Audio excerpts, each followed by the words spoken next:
Welcome back, Mr. Goodberry. The First Star Logistics studio is fully equipped and ready to record.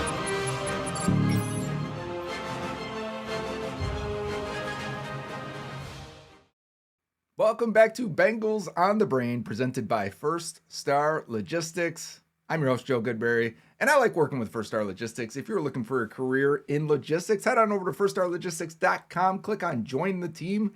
It says they're hiring and looking for agents in all cities. Maybe that is right for you. What's right for the Bengals? Man, we're continuing the combine review. You guys seem to like when I did the D-line linebackers, the guys that stood out to me, that tested well, that we should be highlighting for the Bengals.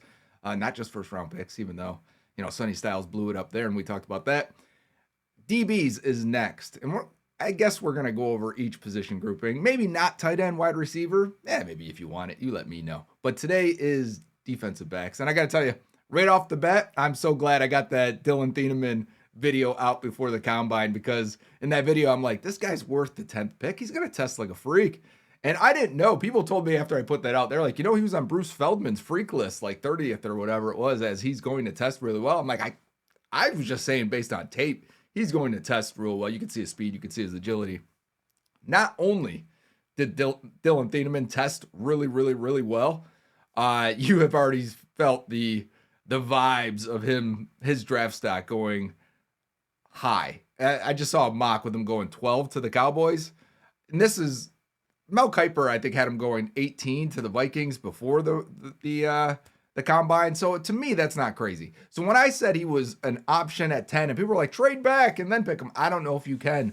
I think he's going to get himself up there.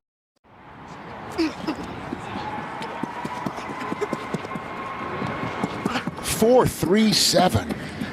Holy safety is right. You're talking about a guy who has elite production, performance data, age, athleticism, character.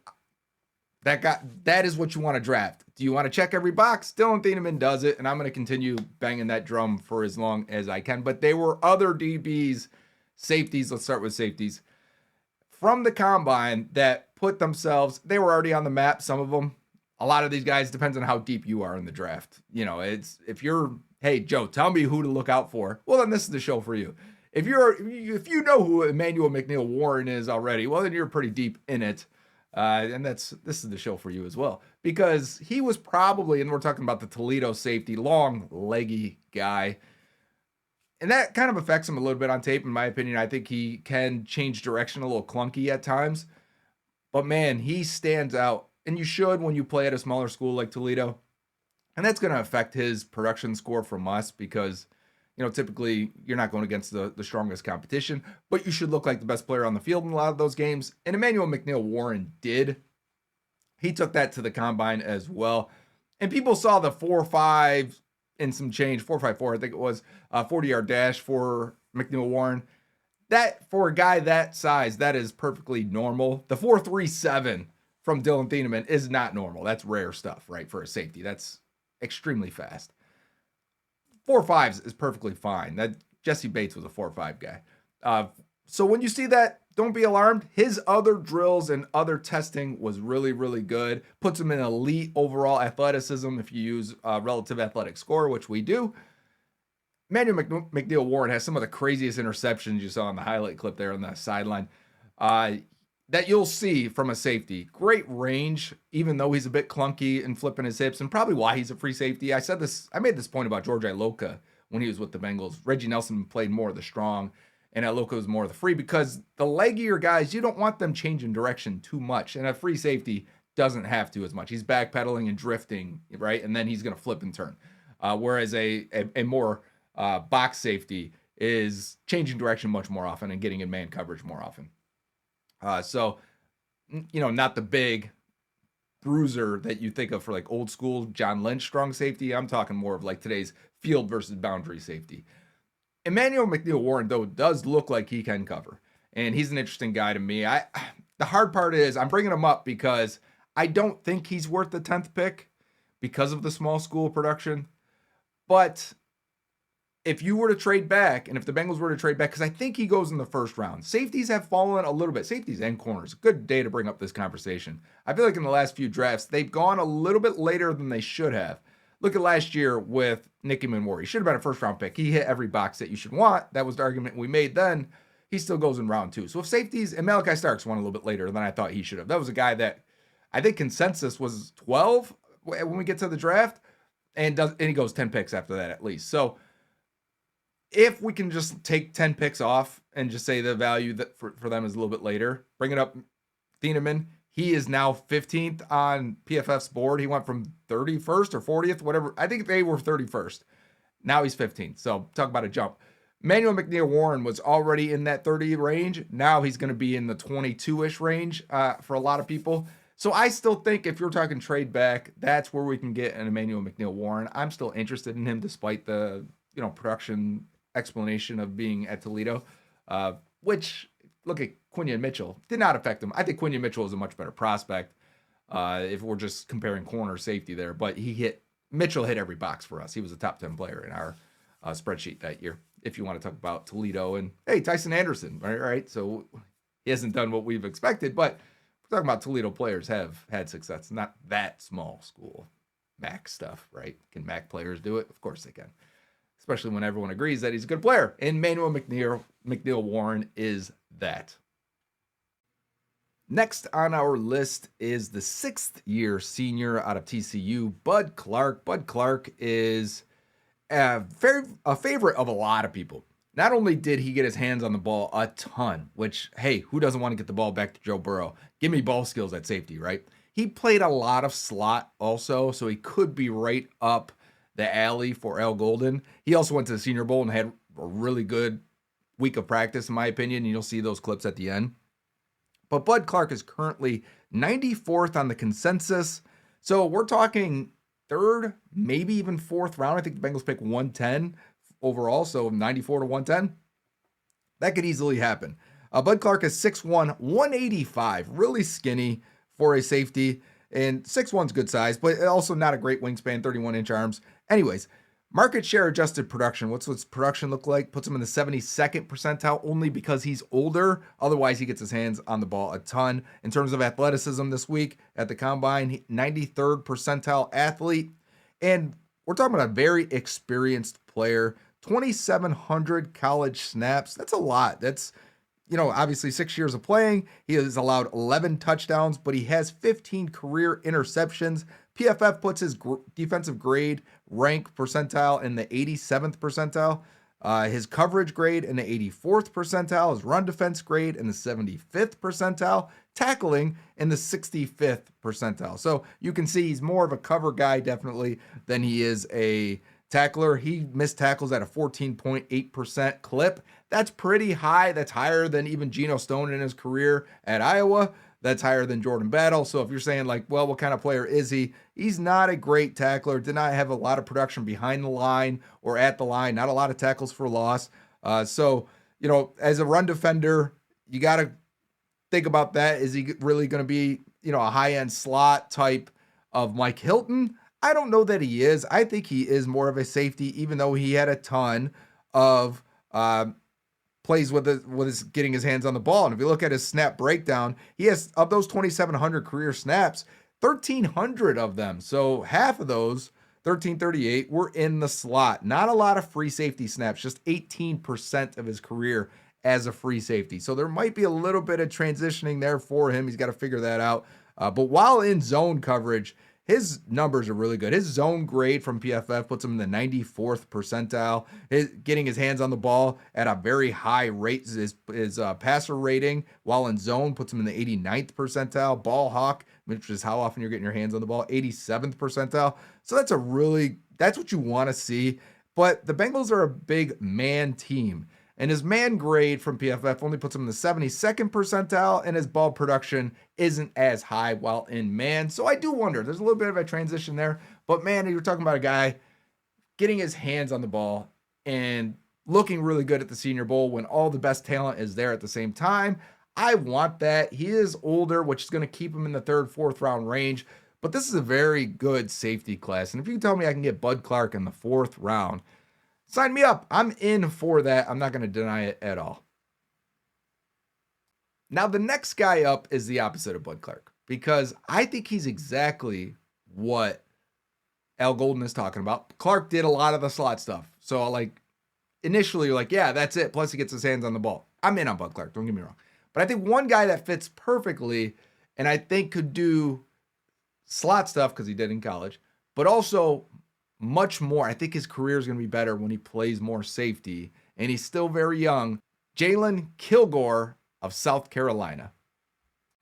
He's the opposite because Kilgore is a third-year player, 21 years old, just turned 21. He's 20 on tape when you're watching him here.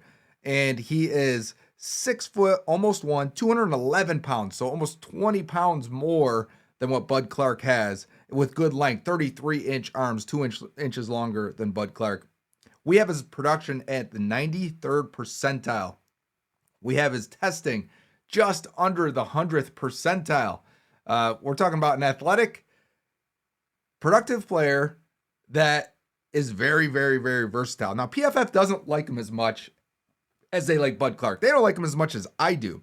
They have his defensive grade at the 43rd percentile. They have his coverage grade in the 30th percentile. His run defense grade, opposite of Bud Clark, in the 81st percentile. 11% missed tackle rate, which is pretty good. You think of Caleb Downs is 11.1, Dillon Thieneman 11.5. So he doesn't miss a lot of tackles. And when you watch him, you say, okay, so what does he do really, really well? Because he doesn't have a ton of forced incompletions, 21, so 54th percentile.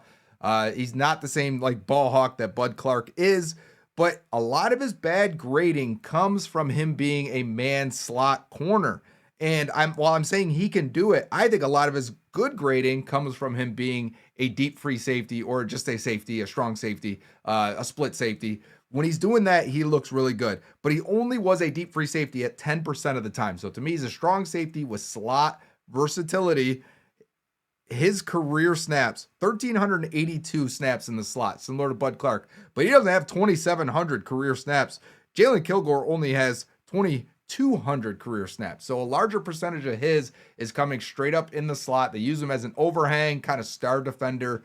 But that is what Al Golden was talking about and saying, like, we want a safety that can do these things. So for me, I'm explaining his grading from PFF, saying, like, I don't think he's great in man-to-man situations, but I think he can do it, which is a difference. They had him doing it almost exclusively, and I thought a lot of his good plays came in zone, came in safety responsibility. I think he's going to be a much better NFL player than he was in college, and that's largely because he's going to be used correctly, used more as a safety and less as a slot corner, almost exclusively. And he had a good Senior Bowl week as well, I thought, in practice, especially for when they allowed him to cover tight ends. I'm like, yeah, that's exactly where his man coverage should be, or his zone coverage in this play right here, is when he's covering tight ends. So you can bring him in the box, you can do that. I think he gives you a lot of versatility. I think his upside is still to be remain. I like him on tape more than some of the performance data does. But we are talking about a similar range to Bud Clark. Kilgore is actually a little bit behind him. 104th on the consensus right now. We'll see how much the combine affects that, because like I said, he tested really well at a young age, which is what you want to see. 4th round right now for Jaylen Kilgore. If you could tell me you can have Caleb Downs, Dillon Thieneman at 10, or Bud Clark, Jaylen Kilgore in the 4th round, I would love to see your comments. What would you do? Can I have both? I'll take both. But if you said it, clearly 4th round is better value, which is why teams struggle to take a safety, I think, in the 1st round. Because if these guys are truly supposed to be there in the 3rd or 4th, how can I spend that top 10 pick on a safety when I can't find another offensive tackle in the 3rd or 4th round, right? I can't find these guys later that I can at safety. Safety is one of the positions you can get much, much later, which is why strong class for the draft, strong in free agency. The Bengals would be crazy not to add to. They were talking a lot about like Jordan Battle and their love for Jordan Battle. There's even been some rumors about an extension. I think that's premature. But a lot, and why I think it is because this free agency is stacked. This draft class is stacked with safeties, and we still have to get to a ton more guys. I was like, let me get 4 guys here to highlight from the combine. You could probably highlight 8 players, and some of them are corners, and this is the hard part. There's guys like Keontae Scott from Miami, who wasn't a combine standout or anything, but just giving an example, who played the slot. When you watch him on film, you're like, it's a slot corner. But he never covers in man. And he's basically the Mike Hilton role, which, like, Miami's like, yeah, we can't let him cover at all. But he can tackle, he can hit, he plays with tenacity. He's also 25. So where do I rank him? Do I rank him as a corner? Or should I have my own position of slot defenders? Maybe. Jaylen Kilgore, Bud Clark would fit in that. But they are clearly safeties. The game is changing. You got to figure out and navigate that change. And I think teams are looking for that. And they're looking for versatile guys like this. I got some corners too. 2 corners here now. So we're going to go 6 players total in today's episode. 2 corners. We've done the top guys, right? We talked about Mansour Delane and Jermon McCoy. We haven't talked about Avion Terrell, who actually came in weight-wise, size-wise. If you want a slot corner, if somehow the Bengals traded back and didn't get what they wanted, Avion Terrell's the pick at 18, let's say. I'm for it. The tape is great. We're not going to do it right now. We'll talk about it another time. Give me guys who affect the ball and knock the ball and get the ball out. That's why I was talking about why I like Bud Clark. And Jacob Rodriguez, too. We brought that up. Give me guys who knock that ball out. 2 corners that aren't first-round picks. I don't think this first guy here could be a first-round pick. I think his data says he is. He scores really high for us on our sheet, and I was really excited to watch him and perform at the combine. And he's a funny-looking guy because he looked like he had short legs and long arms, which for a corner, hey, that means you could change direction pretty quickly. And he did. I'm talking about Chris Johnson from San Diego State. So Chris Johnson is currently 45th on the consensus out of San Diego State. He is 15th on our spreadsheet right now. So why I wanted to bring him up, because I was hoping he would have a very good combine performance, and he did. He is a very, very good cover guy. 6 foot, 190 with 31-inch arms. So not the biggest guy. That's about average to just below average size for a corner. His testing, though, puts him in the 97th percentile. So very, very athletic. His market share adjusted production puts him in the 83rd percentile. And the PFF grades are very, very good for him.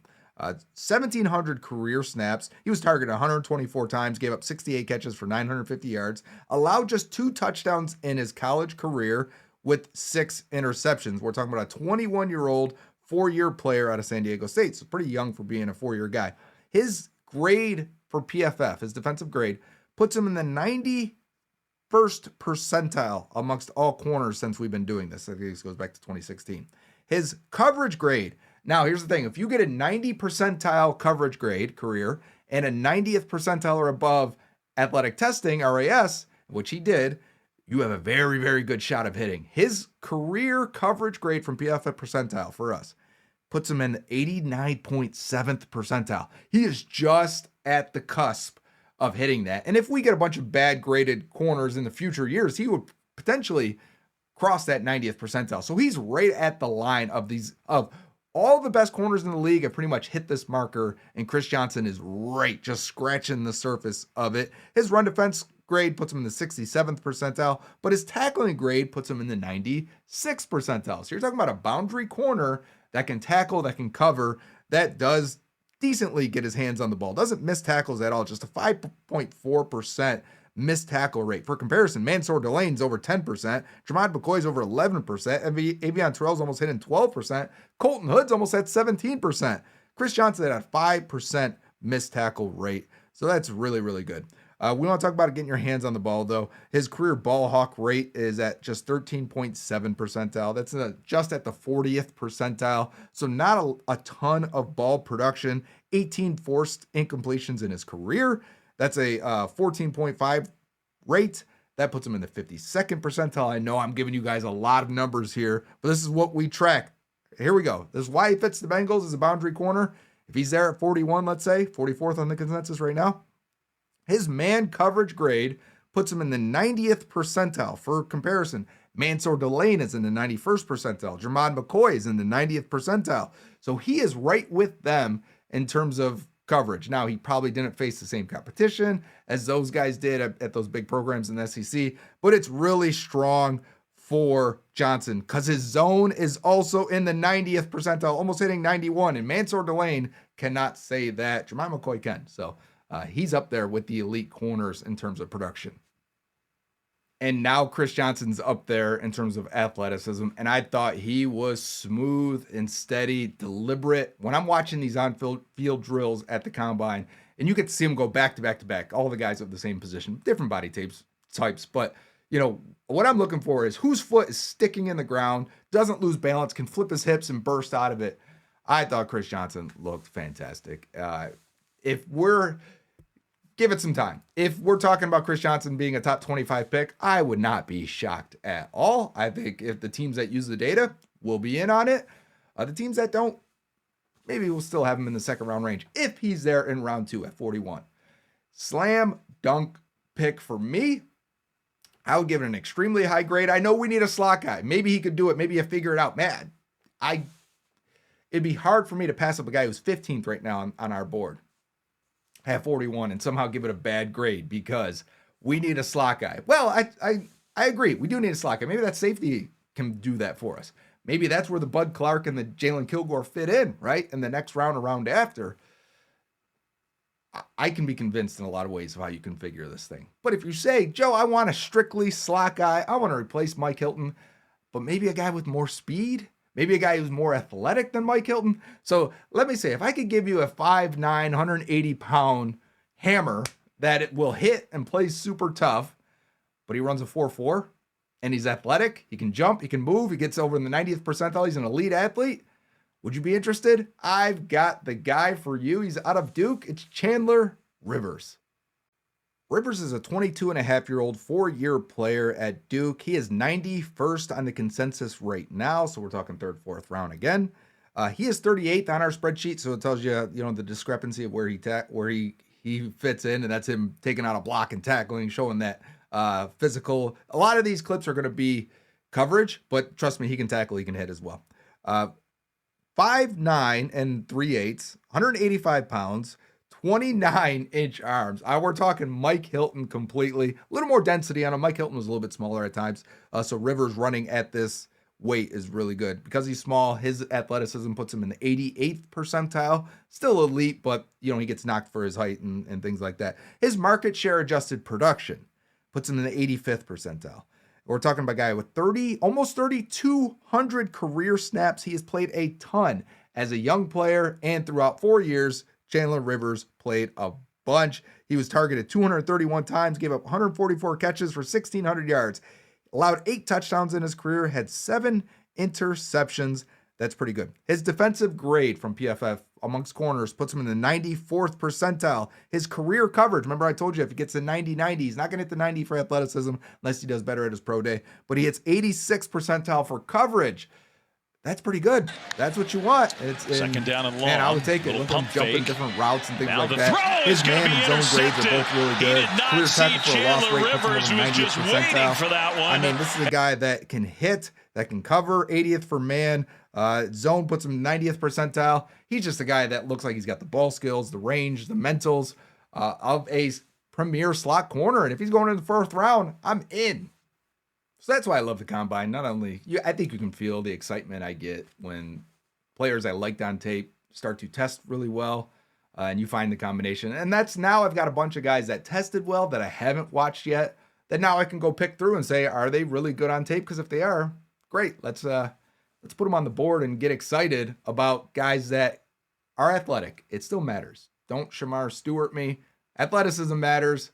Production matters. Tape matters. Your age, your health, your character, it all matters. We're looking for those guys. We're looking for guys that fit with this Bengals team, and that's a ton of options there. If you tell me I can get Chandler Rivers, Bud Clark, Jaylen Kilgore in the third, fourth round range, I want more picks, to be honest with you. That's how you can end up spending a pick on offensive line at 10, which we will talk about in the next episode, because there are options for, like I brought up Grayson Holton and Zane Durant in the last episode. If you can get those guys, if you can get Kilgore and Chandler Rivers, like if you can get Jacob Rodriguez in the second, third round, you can spend that first pick on offense. There are many scenarios where that first pick can go to offense, and you can crush round 2, 3, 4 with very good defensive players that hit every mark and that fit what you're looking for. And I just gave you guys there over the last 2 episodes. you could do it. I know a lot of people freak out when we talk about offensive line or Kenyon Sadiq, who's a very good prospect. I don't think they're taking a receiver at that spot. I only bring up tight end because Sadiq is such a freak and is going to test really well, or did test really well, and he's going to score really well for us. I think he's 9th on our spreadsheet. He's an elite prospect.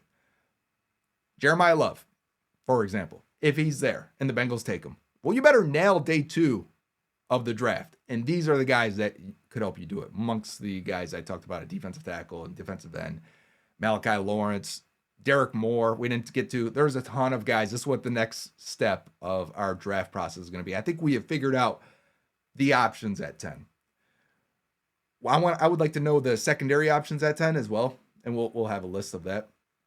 But then who are the options in rounds 2, 3, 4 that can really impact you? 5, 6, 7, it's kind of, those guys aren't expected to play.